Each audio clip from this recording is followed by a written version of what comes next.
Breaking news చూస్తున్నాం. Kaleshwaram commission పై high court తీర్పు కాపీలో కీలక అంశాలు వెలుగు చూశాయి. కమిషన్ ఏర్పాటు చట్టబద్ధమేనని కోర్టు తీర్పులో వెల్లడించింది. జీవోఎంఎస్ నెంబర్ 6 ప్రకారం కమిషన్ ఏర్పాటు సరైనదేనని కోర్టు అభిప్రాయపడింది. అయితే కమిషన్ ఏర్పాటు రాజ్యాంగ విరుద్ధం కాదని హైకోర్టు తీర్పిచ్చింది. అయితే పిటిషనర్ల ప్రతిష్టకు నష్టం కలిగించేలా నివేదిక ఉందని కోర్టు అభిప్రాయపడింది. సహజ న్యాయ సూత్రాలు ఉల్లంఘించబడ్డాయని హైకోర్టు వ్యాఖ్యానించింది. సెక్షన్ 8B నిబంధనలు పాటించలేదని స్పష్టం చేసింది. ఫైండింగ్స్ ఆధారంగా ఎలాంటి చర్యలు తీసుకోరాదని ఆదేశించింది.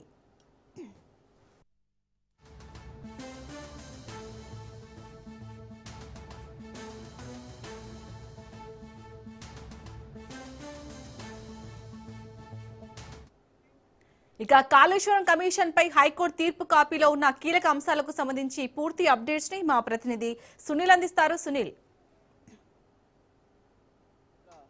రాజకీయ దుమారం రేపుతున్నటువంటి కాళేశ్వరం ప్రాజెక్టు సంబంధించిన అంశంపై ఇప్పటికే తెలంగాణ రాష్ట్ర ప్రభుత్వము పీసీ ఘోష్ కమిషన్ వేసింది. పీసీ ఘోష్ కమిషన్ గతంలో 660 పేజీల నివేదికని రాష్ట్ర ప్రభుత్వానికి ఇచ్చింది. అయితే ఈ ప్రాజెక్టులో జరిగినటువంటి అవకతవకలు, అదేవిధంగా బిల్స్కు సంబంధించిన విషయాలు, మరోవైపు ప్రాజెక్టుల నిబంధనలు ఏ విధంగా ఉల్లంఘించారు, ఏ విధంగా ఫ్రాడ్ జరిగింది అన్న అన్ని అంశాలతో పాటు కొన్ని ప్రభుత్వానికి సూచనలు, సలహాలు కూడా ఇవ్వడం జరిగింది.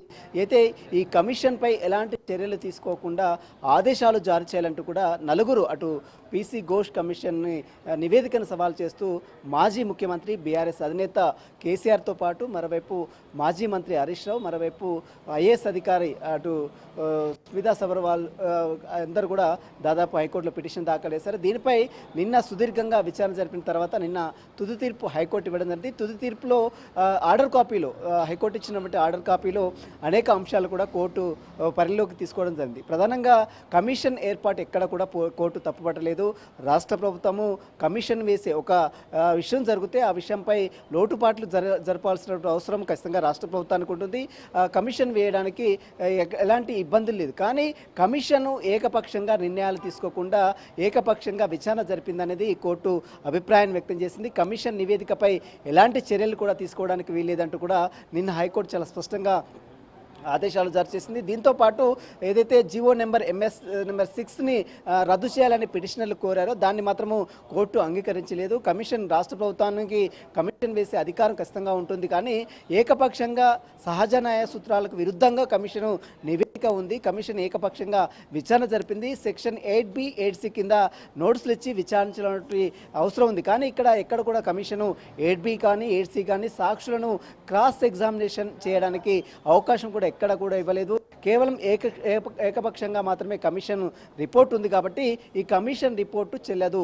ఎవరైతే పిటిషనర్స్ ఉన్నారో వారిపై ఎలాంటి చర్యలు కూడా తీసుకోవడానికి వీల్లేదు. కమిషన్ యథావిధిగా విచారణ జరిపించుకోవచ్చు. ఎక్కడ కూడా కమిషన్ ఏర్పాటుని ఎక్కడ కూడా కోర్టు తప్పుపట్టలేదు. కానీ కేవలం ఏకపక్షంగా నిర్ణయం తీసుకోవడం, కొన్ని సహజ న్యాయ సూత్రాలని పాటించకపోవడం, మరోవైపు క్లాసెస్ ఏదైతే 8B 8 క్లాసెస్ని పూర్తిగా కుంగలో తొక్కడం పైన కోర్టు కొంత అభ్యంతరం వ్యక్తం చేసింది. కాబట్టి ఇప్పటికైనా మరి దీనికి సంబంధించిన విషయంలో 8B 8C నోట్స్లు ఇచ్చి మళ్ళీ విచారిస్తారా లేదా అనేది కూడా ఈరోజు తెలంగాణ రాష్ట్ర క్యాబినెట్లో ఏ విధంగా ముందుకు వెళ్ళాలి. కమిషన్ రిపోర్ట్పై ఇప్పటికే హైకోర్టు తీర్పు ఇచ్చింది. కాబట్టి ఆ తీర్పుకు సంబంధించిన విషయంపై కూడా ఈరోజు జరిగే 3 గంటలకు ముఖ్యమంత్రి రేవంత్ రెడ్డి అధ్యక్షతన జరిగే క్యాబినెట్లో ఈ కాళేశ్వరం ప్రాజెక్టు సంబంధించిన అంశంపై కోర్టు ఇచ్చిన తీర్పుపై ఏ రకంగా ముందుకు వెళ్ళాలి, సెక్షన్ 8B 8C కింద మళ్ళీ నోట్సులు ఇచ్చి వారిని విచారించాలని క్యాబినెట్ నిర్ణయం తీసుకుంటుందా లేదా హైకోర్టు తీర్పును సవాల్ చేస్తూ సుప్రీంకోర్టు వెళ్ళాలని భావిస్తుందా అనేది కూడా ఈరోజు మధ్యాహ్నం తర్వాత క్లారిటీ కూడా వచ్చే అవకాశం ఉంది. మొత్తం మీద కాళేశ్వరం కమిషన్ నివేదికపై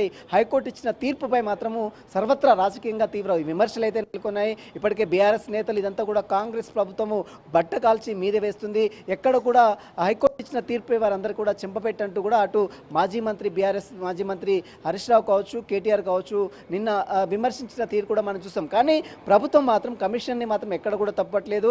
కేవలం వారు ఇచ్చినటువంటి ఏదైతే ఎంఎస్ నెంబర్ జీవో నెంబర్ 6ని రద్దు చేయాలని వారు కోరారు. కానీ వారు కోరినటువంటి విషయానిపై కోర్టు ఎక్కడ కూడా అంగీకరించలేదు. కేవలం కొన్ని క్లాసెస్ ఏదైతే 8B 8C సంబంధించినటువంటి కొన్ని క్లాసెస్ని ఫాలో కాలేదని చెప్పింది. కాబట్టి వాటికి సంబంధించిన విషయాలపై కూడా ప్రభుత్వం నిర్ణయం తీసుకుంటుంది. ఏ రకంగా ముందుకు వెళ్ళాలి, ఎందుకంటే 1,00,000 కోట్ల పెట్టి కట్టినటువంటి ఈ ప్రాజెక్టు ఇప్పటికే కుంగినటువంటి పిల్లలని పూర్తిగా పునరుద్ధరించాలని రాష్ట్ర ప్రభుత్వం భావిస్తుంది కాబట్టి ఈ విషయంలో ఇంత దారుణానికి పాల్పడిన వ్యక్తులపై క్రిమినల్ చర్యలు తీసుకోవాలా లేదా ఏ రకంగా ముందుకు వెళ్ళాలి? ఎందుకంటే ఇప్పటికే సిబిఐ ఎంక్వైరీకి ఇరు మండలిలోనూ అది శాసనసభలోనూ తీర్మానం చేసి సిబిఐకి పంపినప్పుడు కూడా ఇంకా ఇప్పుడు సిబిఐ ఇంతవరకు ఈ కేసులో ఇన్వాల్వ్ కాలేదు. కేవలం కాళేశ్వరం కమిషన్ నివేదిక పీసీ ఘోష్ కమిషన్ మాత్రమే ప్రభుత్వం వేయలేదు. ఇప్పటికే విజిలెన్స్ కమిషన్ వేసింది, నేషనల్ డామ్ సేఫ్టీ అథారిటీ ఇచ్చినటువంటి రిపోర్ట్ ఉంది, కాగ్ రిపోర్ట్ ఉంది, సెంట్రల్ వాటర్ కమిషన్ ఇచ్చినటువంటి రిపోర్ట్ ఉంది. కాబట్టి ఈ అన్ని రిపోర్ట్ల ఆధారంగా ఖచ్చితంగా సిబిఐకి ఎంక్వైరీ జరిపించాలని రాష్ట్ర ప్రభుత్వం ఇప్పటికే సిబిఐకి ఇచ్చింది. కానీ ఇప్పటివరకు 9 నెలలు గడుస్తున్న సిబిఐ ఈ కేసులో ఇన్వాల్వ్మెంట్ కాలేదు, ఇప్పటివరకు కేసు కూడా నమోదు కాలేదు. కాబట్టి ఇదంతా కూడా రాజకీయంగా పూర్తిగా ముడిపడి ఉందనే అభిప్రాయాన్ని కాంగ్రెస్ నేతలు వ్యక్తం చేస్తున్నారు. మరోవైపు బీఆర్ఎస్ నేతలు మాత్రం ఇదంతా కూడా పూర్తిగా అవాస్తవము, కేవలం బీఆర్ఎస్ని టార్గెట్ చేసి రాజకీయ కక్ష సాధింపు చర్యలో భాగంగానే తమపై ఆరోపణలు చేస్తున్నారంటూ కూడా బీఆర్ఎస్ నేతలు చెప్తున్నారు. మరి చూడాలి ఈరోజు కేబినెట్ భేటీలో ఎలాంటి నిర్ణయం తీసుకుంటారు. మధ్యాహ్నం 3 గంటలకు ముఖ్యమంత్రి రేవంత్ రెడ్డి అధ్యక్షతన సచివాలయం వేదికగా జరుగుతున్నటువంటి కేబినెట్ భేటీలో కాళేశ్వరం సంబంధించిన అంశంపై ఏ రకంగా ముందుకు వెళ్ళాలి, సుప్రీంకోర్టుకు తలుపులు తట్టాలా లేదా మళ్ళీ 8B 8C నోట్స్లు ఇచ్చి వారిని క్రాస్ ఎగ్జామినేషన్కి సమయం ఇచ్చి మళ్ళీ విచారణ జరపాలన్న అంశంపై కూడా ఒక క్లారిటీ కూడా వచ్చే అవకాశం ఉంది. Mounika. Right, thank you Sunil.